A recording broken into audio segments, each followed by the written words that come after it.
Okay, recording's in Still there? progress. Okay. All right. Thank you very much. Is Izzy on here? No, ma'am. Okay. Do you know if she's coming?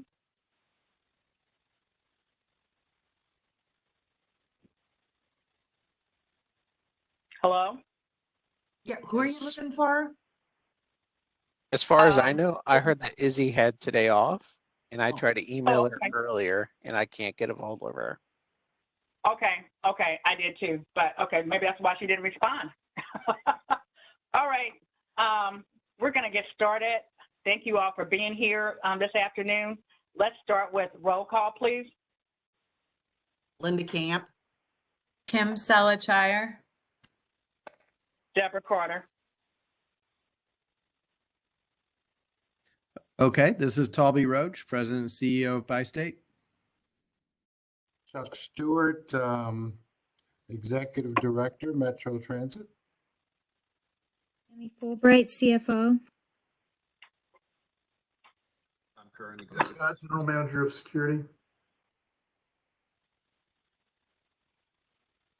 Pete Morrow, Captain of Metrolink. Ted Zimmerman with Bi-State Development.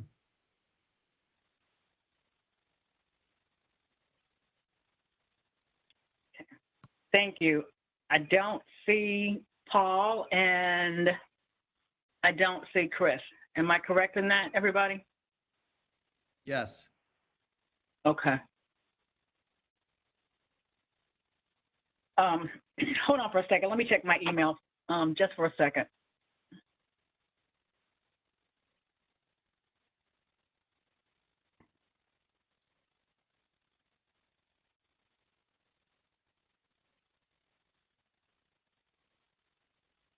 Okay, we'll move on to new business with Metro. Good afternoon, everybody. Since you put my picture on the agenda, Talby decided I should give the report today. So thank you very much for that. I want to start with our performance summary, and then I'll go into our workforce update. You have all of that information in your packet. In terms of the performance summary, talk about ridership. Metro bus ridership. Now this information is for 9 months as of March 22. Metro bus ridership is at 8.6 million, up 1% from the same period last year. Metrolink is at 4.7 million riders, up 15.5%. And Colorado is at 260,000, which is down 15.5% from the previous year. Let me give you a little perspective on that. Comparing 2022 to 2021, although things are looking better, with the exception of Colorado, there's a significant difference if you look back another year. During 2020, in terms of ridership on bus, it was 19.2 million. And then in 21, it was 11.5.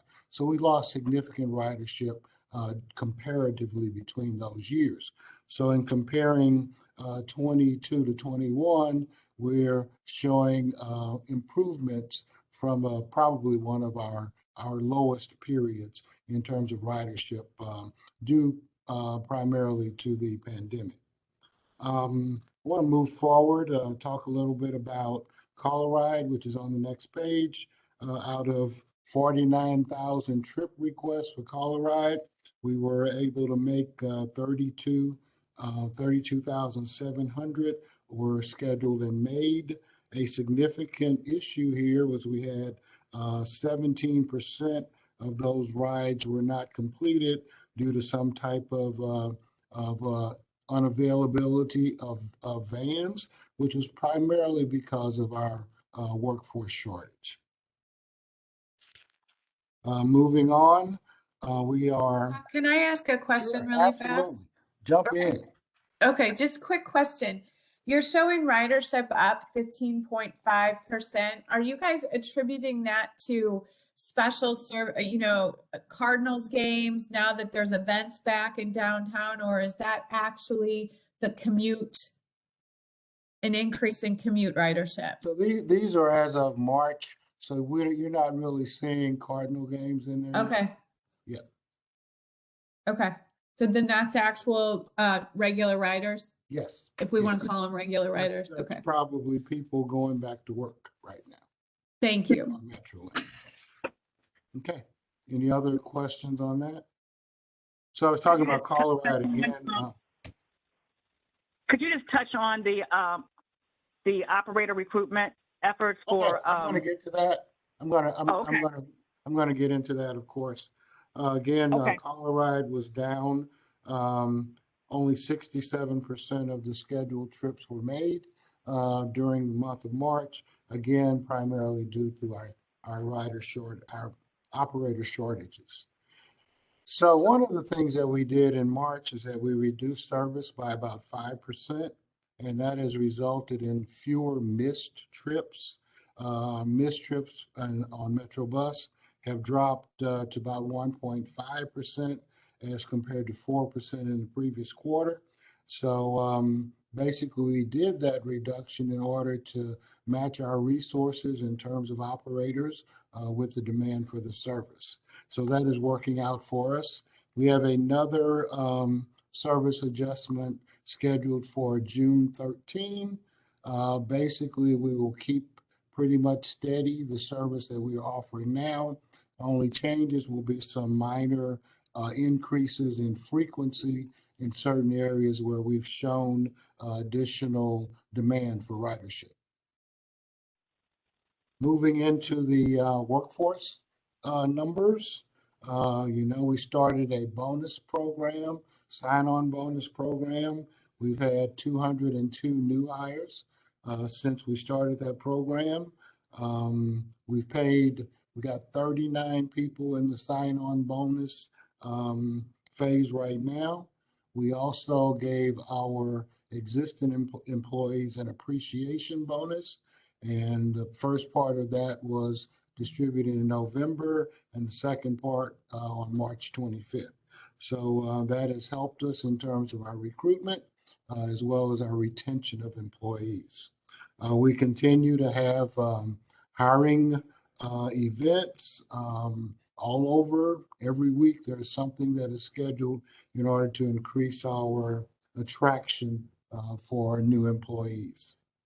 Right now, in terms of our staffing levels, we are down 127 operators, 7 Metrolink operators. Those 127, those were bus operators, and 53 Colorado operators. We're also showing we're down in manpower as it relates to maintenance personnel and electricians. But all of those areas are being recruited very heavily with our incentives in terms of sign-on bonuses. So we're hoping that we can continue to increase our manpower as we move forward. And that's an overview of what was presented in your book, in your materials. I'd be happy to answer any questions you might have. Thank you. Anyone have any questions? No, thank you, Okay. Chuck. I was just curious about the ridership numbers. That sounds promising that ridership was up 15% through March. Is there anything that you guys can weigh in on potentially what you think we'll see this next quarter? I don't know. I don't have a crystal ball on that. Well, we're going into the sporting event season downtown. That'll surely help us at least with Metrolink. But we're also going into summer and people going vacationing and that kind of stuff. So if we could maintain some type of reasonable trend upward, we will be very happy. Thank you.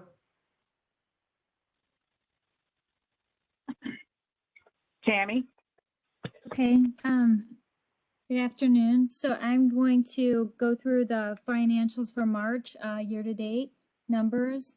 And if you look at revenue, you can see the primary ones I'm going to focus in on is the passenger revenue, which is pretty close to what we budgeted at for year-to-date. It looks like our total budget's 19.7. So as Chuck's saying, we have a good shot at probably making that number. For the city of St. Louis, their sales tax, here, when you look at the sales tax for city and county, this doesn't include capital and the principal payments on debt. So the taxes are actually coming in a little bit better than expected and shown on these line items. The city's just slightly down and county's down pretty close to that number, about 7%. And as if you remember, we brought in additional federal funding. We were looking at a grant and an opportunity there. So we brought in the funding from the CARES Act, and that is what's showing the 56 million favorable for revenue. If you go into the expenses, you can see that wages and benefits were a little bit below, about 4.7 million, mainly due to the shortage of workers. On services, we're down about 5 million. Some of that is going to be timing, and it's related to non-capitalized projects. For fuel, you can see that we're down about 3.4 million. That's primarily due to our fuel hedge, and we think that we will realize some savings there for FY 2022. On materials and supplies, we're down 5.2 million. So we've been looking into that, and I mentioned this last month. We're looking into that because some of the problem is still getting in parts, and so we have some problems with delivery. So we expect that we may have to accrue for some expenses that will still be incurred this year, and we'll see it in this final quarter. And then the other line item that we're looking into also is casualty and liability. So we know that number is running a little bit below budget. So what you see for our income to date is 85 million, but some of that is going to be realized as allocations for Illinois and Missouri for year end 2022. And I'm happy to answer any questions that you might have.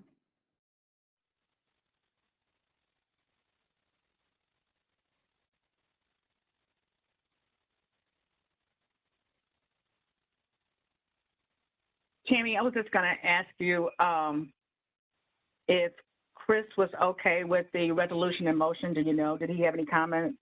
So I heard from him, the last I heard from him was on Wednesday. I just was looking when you said he wasn't on the line, and he said that he had no comments at that time. So I don't think there's anything. I think he said they've been a bit preoccupied, so I don't think he had any comments. Hey, Okay, Deborah. thank you. Deborah, this is Chris. Yeah. I actually was able to you're make on? sorry I'm late. I apologize. No problem. So I have received no feedback from the council in terms of questions or challenges or any kind of so I think they're still looking at different things, but I don't think that there's any major objections to the budget as proposed. Okay, thank you, sir. You're welcome. Okay. And Chair, if I can just comment really quickly. Sure. Yep.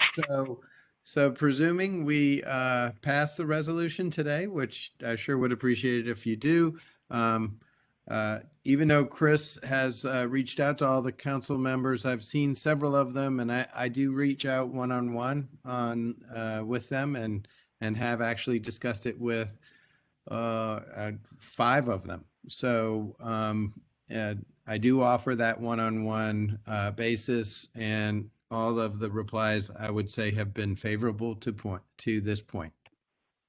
Very good. So Tammy, Any quick other question going, oh, Deborah, can I ask a question about the budget before you move forward? Sure. Just quick question. Tammy, what are you projecting your passenger revenue to be at the end of this fiscal year we're in, if you're at about 15.1 right now? So our budget was at 19.7 for the year. So I would like to make that number, but I'm not sure that we will. But ridership is going up. Right. So hopefully we will make that number. Okay. Okay, great. Thank you. Anyone else? Okay. With that said, Linda, Sorry, would you like? Go ahead. Deborah, I'm sorry. This is Chris. I did have one question that came up today in our staff call.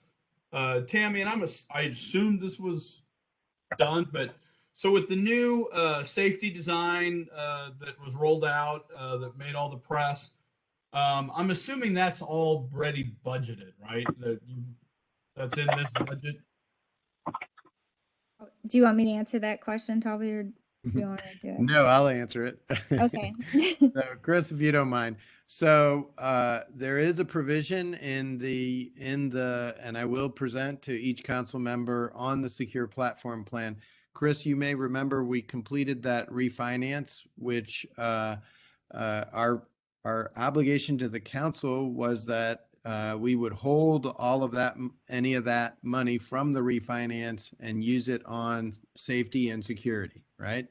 So we are projecting within the secure platform plan to use 12 million of that funding for that. And of course, the $52 million secure platform plan includes rigorous camera systems and of course the gates and so on. So we think it's a applicable expenditure. I have talked to the county executive about this and actually 5 council members, but they deserve a formal presentation and I intend on doing that.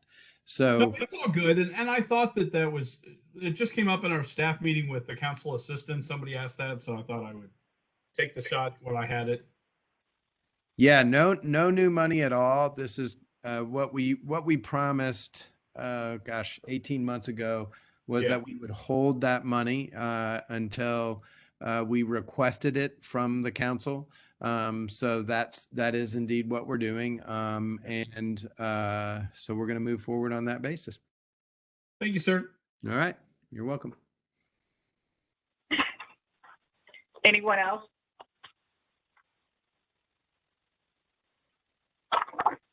Okay, thank you. Linda, would you like to read the resolution for the record? You want the resolution or the motion first? The resolution and then the motion. Okay. No, is it the motion? Then, oh, I don't know. What is it? I am not Robert's Rules of Order. Motion, then you read it. Okay. Read the motion first. Got it. Okay. The annual Thank you. appropriation motion relating to St. Louis County budget appropriation to Bi-State Development, DBA Metro for fiscal year 2023, beginning July 1, 2022 and ending June 30, 2023. The St. Louis County Transportation Commission recommends that the St. Louis County Council approve the following. Annual appropriation base of $169,512,985 to be funded from 1, an annual appropriation from the 1/2 cent transportation sales tax to fund the budget, capital, caller ride, and sheltered workshops in the amount equal to 48% of FY 2023 tax collected, less TIF, but not less than $40,971,657. 2, an annual appropriation of Prop M 1/4 cent sales tax funding consistent with the county's budget year in accordance with the memorandum of agreement by and among Bi-State Development, the city of St. Louis and St. Louis County. The agreement stipulates that monthly during the term, the county shall transfer to the trustee Bank of Oklahoma Financial, BOKF, 100% of all monies on deposit in the county's public mass transportation tax fund. 3, an annual appropriation of Proposition A 1/2 cent sales tax to fund operating expense and capital local match requirements. The county shall transfer monthly during the term to the trustee BOKF all monies collected from the Prop A tax. The trustee shall hold any funds necessary to meet the debt requirement and transfer the remaining funds to Bi-State Development. Approve this 9th day of May 2022. That's if we all vote yes. Can I get a second, please? Kim, that's you. I'm sorry, I couldn't find my mute button. Yes, second. Okay, thank you. Been properly motioned and seconded. All those in favor? Aye. Aye. Any nays? Okay, the motion carries unanimously. Okay, unanimously. Okay. Okay, now the resolution. I had it right on the agenda. I just wasn't reading it right. Okay, appropriation recommendation resolution. Whereas St. Louis County has the authority to impose sales tax on the receipt from the sale at retail for transportation purposes, and whereas the St. Louis County Public Transportation Commission was formed in 1973 in the best interest of the citizens of St. Louis County to make recommendations to the county council and county executive regarding county public transportation needs, and whereas the members of the commission represent the residents of the St. Louis County districts in which they reside, and whereas the commission members review transit service for county residents to ensure a safe, secure, accessible system for current and future riders, and whereas safety and security of the system is an immediate and critical priority in St. Louis County in light of the significant decline in ridership on the public transportation system. And whereas the commission annually reviews the proposed budget appropriation request from Bi-State Development, DBA Metro, for public transit services to be provided for St. Louis County.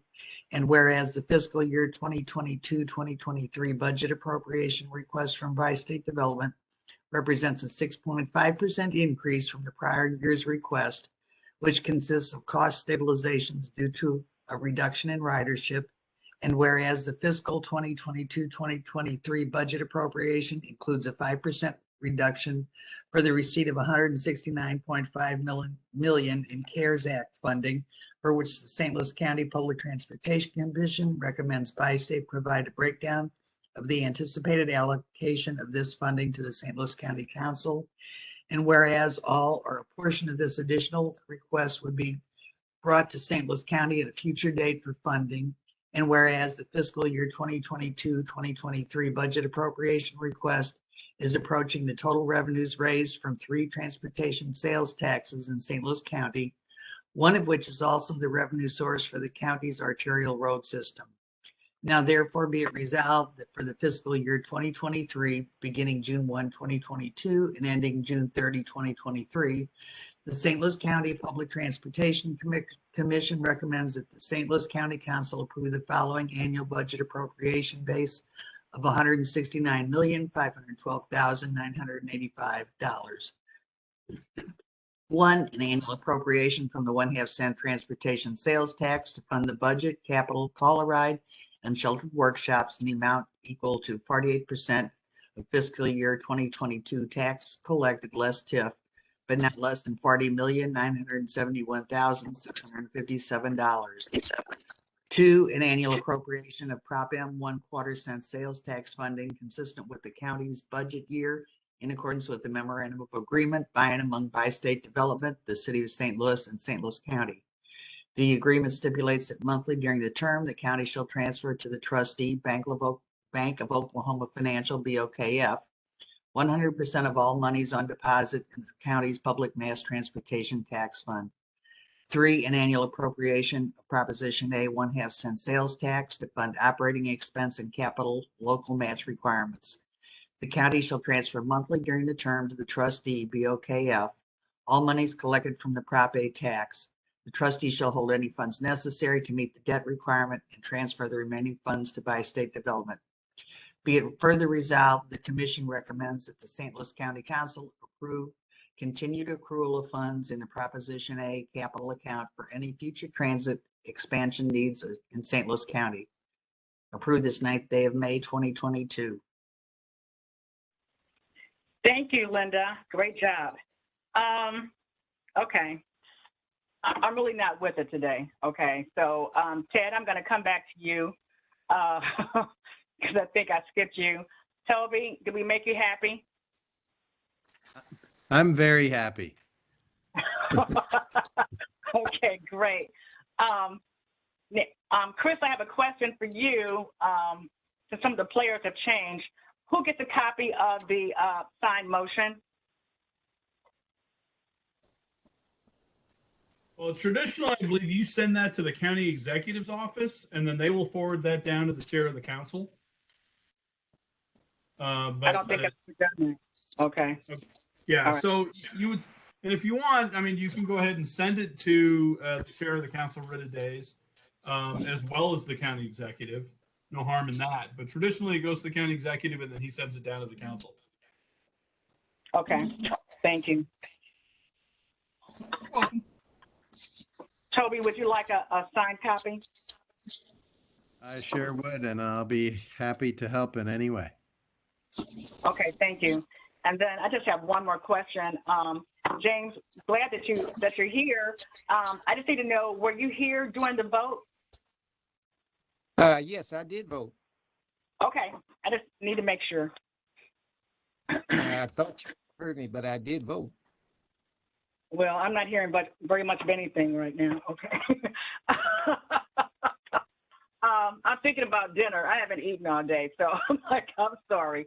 I just wanted to make sure I had it right. Okay. Okay. Ted, I apologize. I'm sorry. Do you want to give your report? Well, I will be very brief, and no apologies are necessary. That was an important piece that we needed to address. So the last tab inside of your monthly Transportation Commission booklet from Bi-State Development just shows on page 2 of the last tab, total positive and neutral publicity value, a little bit over $2.5 million. When we look at share of sentiment, we see that over 83% is positive and neutral. Where we see the negative coming in or highlights of gun legislation, service adjustments, concealed weapons, and then also the accident that we had at the Washington Park Metro station, a Metrolink station that was in there. The pages that follow are just kind of an overview, just giving you a little deeper dive into what our social media looks like, you know, the top 5 highest Facebook posts, as well as our top 5 on Twitter, and then also on Instagram. So you kind of get an idea that when we're looking at different medias, as far as Facebook and Twitter, the audiences are looking for a little bit of a different message in each one of those areas. If you go back to page 5, in March, we launched a We Love Metro Operators campaign. And it was a multi-week program that we had around Transit Driver Appreciation Day, which is a national appreciation. We asked some of our partners to post their favorite messages about our operators as well. And so that program really garnered a lot of notable experience and very positive pieces in there too. If you go to page 7, just a couple pieces as far as our out of home, you know, focusing on gas prices, more miles per gallon, our park ride locations, and then also that Bi-State Development in 2021 was voted as one of the healthiest workplaces locally, regionally, and nationally. It's something that we can, you know, point to as far as when we're doing our hiring as well. And then the last few pages is just a visual, so you see from our internal communications perspective what our team members are seeing. This one focused on fiscal responsibility, which we thought was a very good core value that we should focus on for that quarter. Anyway, that's the quick and down and dirty from my perspective, and I'll turn it back over to you, Ms. Carter, for any questions or to move on to the next individual. Okay, thank you so much, Ted. I did want to just applaud your attention to retaining your employees and your employee appreciation incentive that you've had. I think that's a great thing that you're doing, especially because I'm not really hearing that with a lot of other companies. So it really does mean a lot to the employees. So great job. Anybody have any questions? Ray, I see that you're here. Thank you for tuning in. Oh, yes, and I apologize to everybody. I'm sorry I'm late. No problem. You're right on time. Anything for transportation today? Oh, Ms. Carter, the Transportation Department has no report this time. You couldn't miss that, could you? All right. Thank you. Yes, ma'am. Okay, next we have security. I don't know who wants to take that one. Ms. Carter, if you don't mind, I'll yield to the captain, and then when he's done, I will answer any questions about our Q1 incident data that we sent out to the commission, if you have any questions. Okay, that's fine. All right, thank you, sir. The good news is I don't have a lot to report. Obviously, there were a few major incidents in the last month that we've worked on, and certainly worked in close association with Chief Scott and his people. This just a few months in here, we're still having good communication, and I think that's going a long way for us. I'm still learning the ropes, so to speak, and I think that's going to be for quite some time. But I am very interested in answering any questions if you have them. I think that one of the things that I know that my guys are still doing out there is that they're still supporting security at the platforms. I think Kevin can certainly speak to that. That still remains one of I think the most important things that we do on our end. And I know that the security personnel out there certainly appreciate it. So, Kevin, I really don't have much more if you want to take it over. Thank you. So we sent out our Q1 2022 Q1 incident report several weeks ago.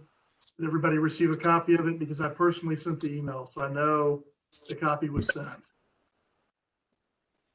Yes, sir, we did.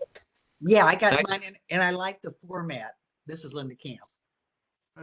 Right. I got mine too. Does anyone on the commission have any questions? So I just want to give you just a brief summary of how the report is laid out. The first page is a summation. So it is a compilation of all three policing jurisdictions: St. Louis County, the city of St. Louis, and St. Clair County. And then the report is broken down by jurisdiction. So some notable numbers. In Q1 of 2022, we only realized 160 total incidents on MetroLink. Again, this report specifically focuses on MetroLink. We realized over quarter of last year on MetroLink an 18% increase in ridership. So our total incident calculation on MetroLink in first quarter of 2022 was 11 incidents per 100,000 boardings. The majority of those incidents, 61% of those incidents, were self-initiated and generated by proactive policing, meaning we didn't realize a call for service or a victim. Our security teams, our law enforcement, specifically our law enforcement, are actively working the system and engaging ridership and discovering things and are intervening on them. So that's a very positive number. You can go down through the St. Louis County section of the report, which is on page 2. You can see the breakdown by location. And a perfect example will be at North Hanley, where you have 66 total incidents, which is the highest in their realm of operation on the alignment. But we take very proactive measures at some of the locations based on some of the difficulties that we deal with. And so a lot of those numbers, a large majority of the 66 total incidents at North Hanley are proactive by law enforcement. They're intervening more times than not in disrupting things and displacing criminal activity before it plays out and occurs. So that's a very, very positive number. You can take a look at the type of incidents that we deal with in the pie chart and see that 64% of those incidents are basically standard of conduct or even property crimes. So we're trending in the right direction. What is rewarding to me quarter after quarter is to see ridership continue to grow, but our overall incident rates really per capita stay relatively stagnant. So the law enforcement team out there from the county, they're making a huge difference. We could not be more pleased with their efforts. When the captain talks about their visibility on the system and engaging in security, and I said this last time we met, I've never seen it this good, and it continues, and those partnerships will make a difference and go a long way to impacting our overall incident rate numbers. So I'll be more than happy to acquiesce at this point and answer any questions that you might have.